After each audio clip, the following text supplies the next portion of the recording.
J'aimerais vous poser une question.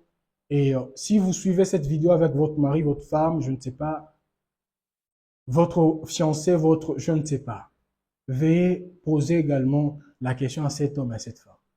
La question est tellement simple. Et comme vous le savez, j'ai toujours posé des questions simples. Pourquoi Dieu a-t-il permis que vous soyez ensemble? Ouais, au début, j'ai posé une question. Et la question, c'était quoi? Pourquoi suis-je toujours dans la même situation? Pourquoi la chose essaie de s'empirer? Pourquoi? Mais non, la réponse à cette question, parmi les réponses, posez-vous maintenant la question. Pourquoi suis-je en relation avec cette personne?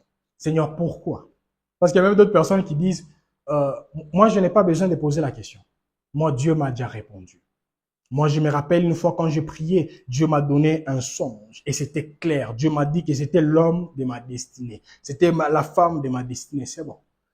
Ne savez-vous pas que les révélations sont saisonnières? Même la parole nous dit, c'est l'apôtre Paul qui a dit, nous voyons en partie et nous prophétisons en partie. Savez-vous qu'avant que vous ne puissiez vous marier, il y a des messages que Dieu vous a dit. Mais une fois marié, il y a des messages que Dieu ne cesse d'ajouter. Pourquoi? Parce que avant vous n'étiez pas encore marié.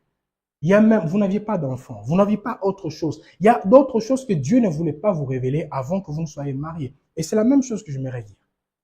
Si vous êtes fiancé, gloire à Dieu. Posez la question à Dieu. Cet homme, pourquoi, Seigneur, tu as permis à ce que cet homme soit à mes côtés? Pourquoi as-tu permis à ce que je sois en relation avec cet homme ou avec cette femme? Bien-aimé, si vous n'avez pas une réponse à cette question, je vous dis, votre mariage est bâti sur les mensonges. Et quand je dis sur les mensonges, n'avez-vous jamais entendu quelqu'un dire, tel était marié à telle personne, ils ont fait 5 ans de mariage, ils n'ont pas eu d'enfants, qu'est-ce qu'ils ont fait? Ils se sont séparés. Il y a eu divorce. Et tout ça, c'est quoi? C'est parce que, permettez le terme, il y a des ignorants qui étaient ensemble, qui ne savaient pas la raison pour laquelle elles étaient ensemble, ou ils étaient ensemble. Parce qu'il y a d'autres personnes qui sont en train de chasser l'esprit de stérilité. Pour ceux qui ont toujours suivi notre programme de la grossesse à la naissance, vous savez que j'ai toujours répété la même chose. Répété la même chose. En disant, il y a d'autres personnes, vous chassez l'esprit de stérilité en disant, ma femme a du mal à concevoir, etc. Ignorant seulement que ce n'était pas le ton de Dieu. Ce n'est pas un problème d'esprit là-bas. Il n'y a pas d'esprit là-bas. Imaginez-vous si Zacharie et sa femme, ils ont eu le temps d'entrer en jeûne et en prière. Seigneur, nous chassons cet esprit de stérilité. Il n'y avait pas l'esprit de stérilité. Le temps de Dieu n'était pas accompli. Mais comme ils savaient la volonté de Dieu, pourquoi Dieu a permis à ce qu'ils soient ensemble, même sans enfants, ils continuaient toujours à vivre ensemble. Combien de personnes, combien de couples sont séparés parce qu'il n'y avait pas seulement l'argent. Ces hommes et ces femmes, ignorant qu'ils étaient, pensant que c'était l'argent qui était la base, la fondation de leur mariage. Il y a d'autres personnes qui se sont séparées en désordre. Il y a d'autres personnes qui continuent à divorcer. C'est parce que vous ne vous êtes pas posé cette question. Seigneur, cette personne qui est en train de venir, pourquoi veux-tu, si là, ceci est seulement si Dieu vous a déjà confirmé que c'est lui ou c'est elle là. Maintenant, Seigneur, pourquoi veux-tu que je sois en relation avec cette personne? Quel est ton agenda? Quelle est ta mission? Qu'est-ce que tu veux que nous puissions faire ensemble? Parce qu'il y a d'autres personnes qui divorcent. Quand on ne voit pas les enfants, c'est parce que les personnes pensent que l'objectif pour lequel vous êtes ensemble, c'est avoir des enfants. Voilà pourquoi aujourd'hui, il y a même des sexologues partout. Entrez même sur YouTube. Comment satisfaire son homme? Oh, les gens vont commenter. Et les gens vont suivre. Et les gens vont... Et quand on dit satisfaire son homme, la personne s'est focalisée sur la sexualité. La personne s'est focalisée sur le comportement de la personne. Comment traiter son homme, comment traiter sa femme, comment. Oh, bien-aimé dans le Seigneur. Avez-vous déjà eu le temps de vous poser la question, Seigneur, comment devons-nous te satisfaire dans ces couples?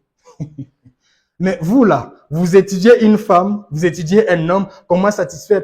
Bien-aimé dans le Seigneur, qui vous a dit que le mariage tourne tout autour du sexe? Qui vous a dit que le mariage tourne tout autour, je ne sais pas, des finances, etc. Tout ça, c'est quoi? Vous ne savez pas la raison pour laquelle vous êtes ensemble, voilà pourquoi. Il y a d'autres choses qui ne cessent de se répéter. Et pour comprendre la raison pour laquelle vous êtes combattu, vous devez rentrer à l'origine. Parce que c'est lui qui a créé d'abord les mariages, c'est qui? C'est Dieu. Vous devez méditer la Bible. Seigneur, pourquoi tu as voulu à ce que nous soyons ensemble? Voilà pourquoi aujourd'hui, il y a plusieurs personnes qui ont lancé, qui ont envoyé d'autres personnes dans des tombeaux ouverts. Vous là qui nous suivez, des tombeaux ouverts. Tout ça, c'est quoi? C'est parce que vous ne savez pas qu'est-ce que Dieu a déposé dans cet homme.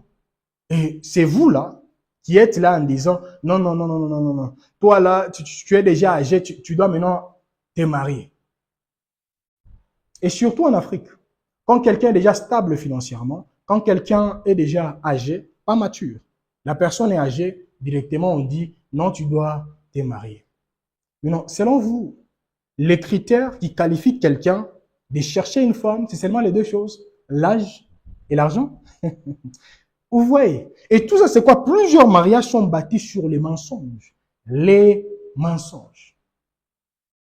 Il y a même d'autres personnes. Vous êtes là en relation avec votre femme. Savez-vous pourquoi Dieu vous a donné cette femme-là? Même la Bible nous dit, celui qui trouve une femme trouve les bonheurs.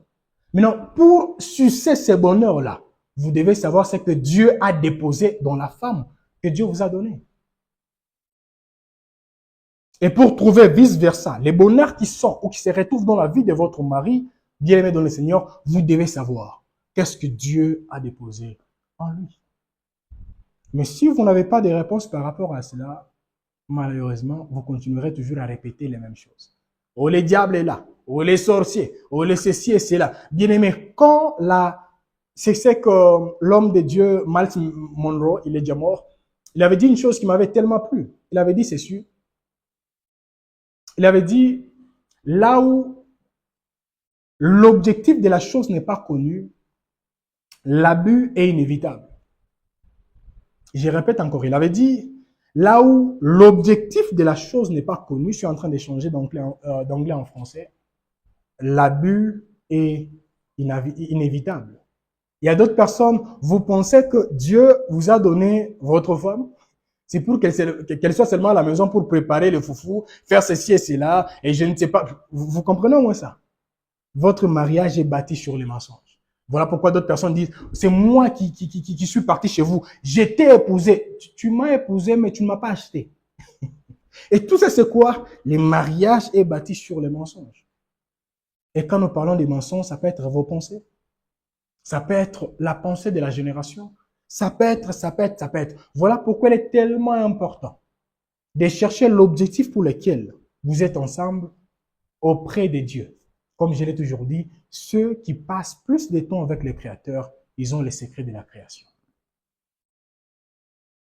Il y a d'autres personnes qui disent, non, le diable a attaqué mon couple, il m'a même pris un enfant. C'est pour, je ne sais pas, que je ne sois plus capable de concevoir encore.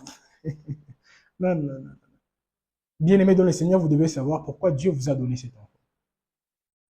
Et quand vous regardez vos enfants qui sont tellement combattus, quand vous regardez, je ne sais pas, votre mari qui est tellement combattu, avant de les condamner, avant de la condamner, cherchez d'abord à savoir qu'est-ce qui est la source. Pourquoi Dieu l'a créé? Et je me rappelle, j'étais dans plusieurs couples, je les ai posé la même question, malheureusement. Tous les couples, sans exception, ont eu du mal à me donner une réponse claire. Sans exception. Pourquoi Dieu a permis à ce que vous soyez ensemble? L'homme va regarder la femme va se regarder vers l'homme. Nous comprenons qu'au lieu de gêner en disant, Seigneur, révèle-nous qui sont contre notre couple. Non, non, non, non. Seigneur, révèle-nous qu'est-ce que tu as déposé dans la vie de mon homme, dans la vie de ma femme, et pourquoi tu as permis à ce que nous soyons ensemble. Et si vous avez la réponse à cette question, je vous dis, par la grâce de Dieu, il y a d'autres combats qui vous appelez combats, qui seront vaincus dans peu de temps. Pourquoi? Parce que vous allez combattre maintenant avec précision. Il y a même d'autres personnes qui se disent, moi, celle qui ne m'aime pas, c'est ma propre mère. Bien-aimé dans le Seigneur, cherchez d'abord à savoir, Seigneur, pourquoi elle ne m'aime pas? Et pourquoi dans ma famille, il y a ça? Il y a même d'autres personnes, vous avez la réponse. Pourquoi dans votre famille, on ne vous respecte pas? C'est parce que vous êtes tellement menteur. Vous, quand vous parlez là, vous mentez toujours. Oh, pourquoi dans ma famille, on ne me comprend pas, etc. Pourquoi, même quand je viens, on dit à mon petit frère, pas moi, bien-aimé dans le Seigneur. Il y a des choses qui se cachent. Si vous êtes un rapporteur, vous prenez les histoires ici, vous les amenez là-bas, pour qu'on fasse confiance, il y a un sérieux problème. Il y a d'autres personnes aussi qui nous suivent là. Vous êtes peut-être une jeune dame, un jeune homme, mais les personnes tellement élevées en âge, ces hommes et ces femmes ne cessent de vous suivre en vous posant la question. J'ai un tel problème, peux-tu m'aider avec des conseils, etc. Bien-aimé dans le Seigneur, il est tellement important de vous poser la question, pourquoi ces personnes sont en train de venir vers vous? Si ces personnes viennent vers vous, ça veut dire qu'il y a une chose qui est en vous que Dieu veut maintenant vous dire. C'est cette chose qui attire ces questions-là.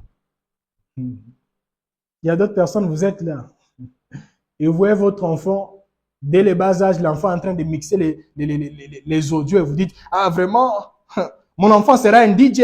Dans l'avenir, mon enfant sera un DJ. Donc, Dieu a créé ton enfant pour que ton enfant devienne, je ne sais pas, DJ dans des boîtes de nuit. Et c'est la même personne qui est en train de dire, je connais qui je suis en Christ. Vous connaissez qui vous êtes en Christ.